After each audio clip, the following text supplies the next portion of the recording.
Our species probably began about 200,000 years ago, and judging by the fucking state of us, I think we can all agree it was a terrible idea. We are called Homo sapiens, but we were not the first human-like creatures on the planet, however. Homo habilis were making tools about 2 million years ago, Homo heidelbergensis were building shelters about 700,000 years ago, Neanderthals were probably just as brainy as us. They wore jewelry, maybe buried their dead, and always passed the joint to the left. There were at least 15 other human species we know about, and now they are all gone. The last 3 surviving species of human were Neanderthals, who probably died out about 30,000 years ago, Homo floresiensis, who disappeared about 12,000 years ago, and us, Homo sapiens, aka bipedal bastards. And if you hadn't noticed, we are still here. So where be dem other hominids, yo? Neanderthals, for example. Neanderthals were probably stronger than us, a bit taller, with a rather different skull, and a bigger brain. Then why are they gone?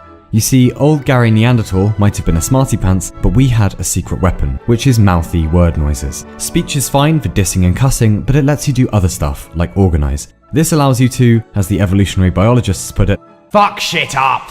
Neanderthals were hanging about in Europe doing crochet, cracking open cold ones, until around 45,000 years ago, when us sapiens turned up coming from East Africa. And within 5,000 years of meeting us, they were gone. All of them. Combine that with the fact that we can make big wordy noises, were socially complex, and probably had domesticated doggos at some point for help, and we were a force to be reckoned with. So that was that. We were bumming around for a while as hunter-gatherers, the land was often barren, the climate was often hostile, death lurked everywhere, so Portsmouth, basically. But it really wasn't all bad. We think the average work week might have been around 20 to 40 hours. Their diet was probably quite varied. Vegetables, fruit, nuts, insects, borzoi, whatever they could find. And they weren't idiots. Most members of the tribe had to know the core skills of survival. Which berries will make you dead immediately, how to remember the terrain, how to build tools, how to stay alive. They were generalists. They had to be. Anyway, that went on for a few 100,000 years until we got around to developing agriculture, probably about 12,000 years ago. And suddenly, if we don't find food, we'll all die, turned into, if you eat my food, you'll die, then into, I'm full, but I'll eat some more. And then into, yeah, I'll have the gluten-free macaroon and the lactose-free avocado shake. Merci beaucoup. And then we went off to build society. How? Scrawny, breakable, generally pathetic, but enough about myself. We are not a formidable species physically, but we can do language. And if you can do language, then you can do myths. And if you can do myths, then you can conquer the world. You will own at least hundreds of thousands of objects in your life, because you believe in a myth called money. If you give me this paper and the number is right, I will give you stuff. And the myth works because most of us agree to play by the rules. The same applies to universities, governments, nations, whatever it is. It's not that these things are lies, it's just that they're abstractions that only live in our heads. And if you don't have language, you can't do them. You really can't. And if you can't do them, you can't do big societies. Language is probably the gateway to civilization. And now, we own the fucking world. But it's been quite a journey. There is some evidence that around 100,000 years ago, the human species bottlenecked to somewhere between 3,000 and 10,000 humans in the entire world. By definition, that made us an endangered species, teetering on the edge of extinction. One theory holds that this was thanks to a supervolcano in Lake Toba, Indonesia, possibly bringing in a volcanic winter. And even if that wasn't the cause, disease, strife, famine, ignorance, and hardship weren't occasional visitors to the human condition, they were the human condition for most of our history. But here we are now, a most populated planet. For better or worse, we have arrived. It took 200,000 years to get to our first billion humans, that was in 1804, but then we jumped to 2 billion in 1927, and then 3 billion in 1959, 4 billion in 1974, and finally 7 billion in 2007. And now, we are invincible. We've outsmarted time, we've outsmarted death, we've outsmarted the crops and disease and the weather. The state of the human union is strong. What could possibly go wrong now?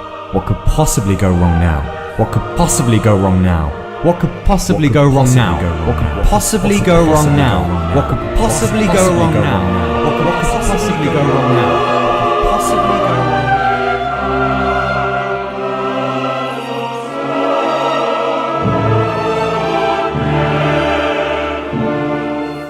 I met a traveller from an antique land who said 2 vast and trunkless legs of stone stand in the desert.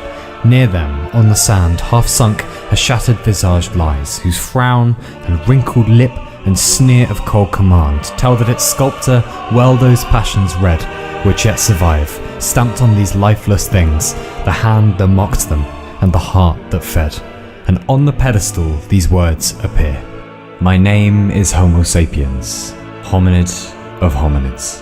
Look on my works, ye mighty, and despair.